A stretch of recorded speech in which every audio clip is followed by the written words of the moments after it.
साल था 1969। दुनिया देख रही थी जब अपोलो 11 एक छोटा सा स्पेसक्राफ्ट चांद पर उतरा। ये सिर्फ एक सफर नहीं था, ये पूरी मानव जाति के लिए एक बहुत बड़ा कदम था।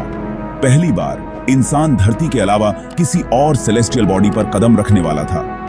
यह सफर बहुत लंबा और खतरनाक था। क्रू को बहुत सारी चुनौतियों का सामना करना पड़ा, जैसे इक्विपमेंट मैलफंक्शन से लेकर स्पेस के अनजान खतरों तक। लेकिन उनका साहस और दृढ़ संकल्प कभी कम नहीं हुआ।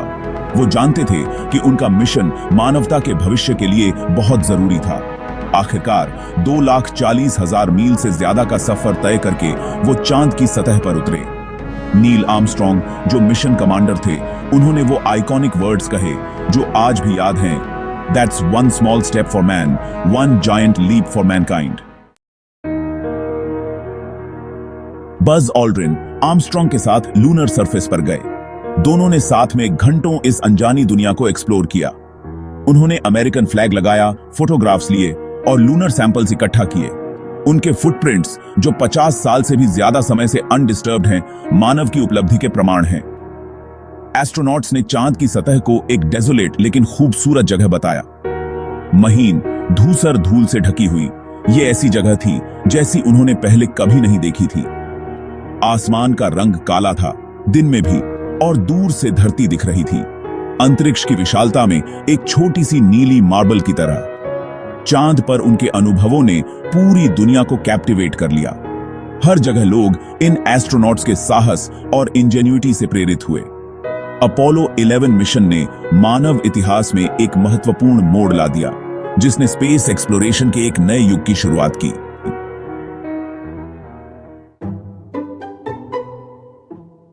चांद का एक बहुत ही फैसिनेटिंग पहलू है उसकी लो ग्रेविटी। ऐसा इसलिए है क्योंकि चांद धरती से बहुत छोटा है, इसलिए उसकी ग्रेविटेशनल पुल भी कमजोर है। चांद पर वस्तुओं का वजन धरती की तुलना में लगभग 6 गुना कम होता है। इस लो ग्रेविटी एनवायरनमेंट ने अपोलो एस्ट्रोनॉट्स को ऐसे मूव करने की आजादी दी जो धरती पर इम्पॉसिबल है। वे एक ही छलांग में बड़ी दूरी तय कर सकते थे और आसानी से भारी उपकरण ले जा सकते थे। उनकी मूवमेंट्स, जिन्हें फिल्म में कैप्चर किया गया था, लगभग बैले नृत्य की तरह लग रही थीं। लो ग्रेविटी का असर दूसरे फिजिकल फिनोमेना पर भी पड़ता है। उदाहरण के लिए डस्ट पार्टिकल्स चांद पर अलग तरह से बिहेव करते हैं। ये ज्यादा देर तक हवा में रहते हैं और असामान्य पैटर्न्स में सेटल होते हैं। इन इफेक्ट्स को समझना फ्यूचर लूनर मिशंस के लिए बहुत जरूरी है। हालांकि अपोलो मिशंस मानव इंजेन्युइटी की ट्रायम्फ थीं, लेकिन उन्होंने चांद पर कचरे की एक विरासत भी छोड़ी। 1,80,000 किलोग्राम से ज्यादा man made material lunar surface पर बिखरा पड़ा है।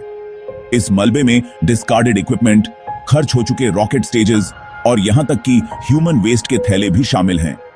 हालांकि कुछ लोग इसे लूनर लैंडस्केप पर एक धब्बे के रूप में देख सकते हैं, लेकिन दूसरों का तर्क है कि यह चांद तक हमारी यात्रा का एक ऐतिहासिक रिकॉर्ड है। इस लूनर ट्रैश के एनवायरमेंटल इंपैक्ट को लेकर चिंता बरहिच रही है। जैसे जैसे हम फ्यूचर मिशंस की योजना बना रहे हैं, सस्टेनेबल प्रैक्टिसेस पर विचार करना बहुत जरूरी है, जो चांद पर हमारे पैरों के निशान को कम से कम करें। Section 5, the moon, a harsh mistress. वैसे तो चांद एक इनवाइटिंग डेस्टिनेशन लग सकता है, लेकिन ये एक हार्श और अनफॉरगिविंग एनवायरनमेंट है। बिना किसी एटमॉस्फेयर के यह सूर्य की रेडिएशन के प्रकोप के लिए पूरी तरह से एक्सपोज्ड है। चांद पर तापमान बेहद अलग अलग हो सकता है, दिन में तेज गर्मी से लेकर रात में कड़ाके की ठंड तक। हवा के दबाव की कमी का मतलब है कि कोई भी एक्सपोज्ड लिक्विड, यहां तक कि ह्यूमन ब्लड भी तुरंत उबल जाएगा। इसके अलावा चांद की सतह पर लगातार माइक्रोमीटियोरॉइड्स की बमबारी होती रहती है। अंतरिक्ष के मलबे के ये छोटे छोटे कण एस्ट्रोनॉट्स और इक्विपमेंट के लिए एक बड़ा खतरा पैदा करते हैं। Section 6, the moon in numbers. Diameter 3,474 kilometre या 2,159 मील। मास 7.342 गुना 10 की घात 22 किलोग्राम। सरफेस ग्रेविटी 1.62 मीटर प्रति सेकंड स्क्वायर या 0.1654 G. Average distance from earth 3,04,000 80,400 kilometres या 2,38,855 मील। ऑर्बिटल पीरियड 27.3 दिन। सरफेस टेम्परेचर -173 डिग्री सेल्सियस से 127 डिग्री सेल्सियस या -279 डिग्री फ़ारेनहाइट से 261 डिग्री फ़ारेनहाइट। ये नंबर्स एक ऐसे सेलेस्टियल बॉडी की कहानी कहते हैं जो जाना पहचाना भी है और एलियन भी। जहां धरती से इसकी निकटता इसे एक्सप्लोरेशन के लिए एक आकर्षक टारगेट बनाती है, वहीं इसकी कठोर स्थितियां महत्वपूर्ण चुनौतियां भी पेश करती हैं। Section 7 our celestial companion. सदियों से चांद आश्चर्य और प्रेरणा का स्रोत रहा है।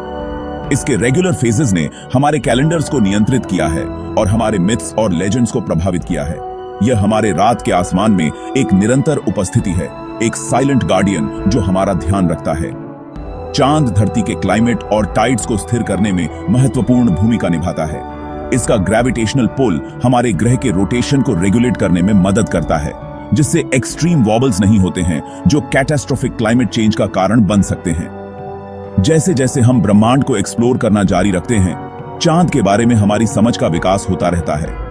यह अब सिर्फ आसमान में एक दूर स्थित वस्तु नहीं है, बल्कि अपने आप में एक दुनिया है जो रहस्यों से भरी हुई है और जिन्हें उजागर किया जाना बाकी है।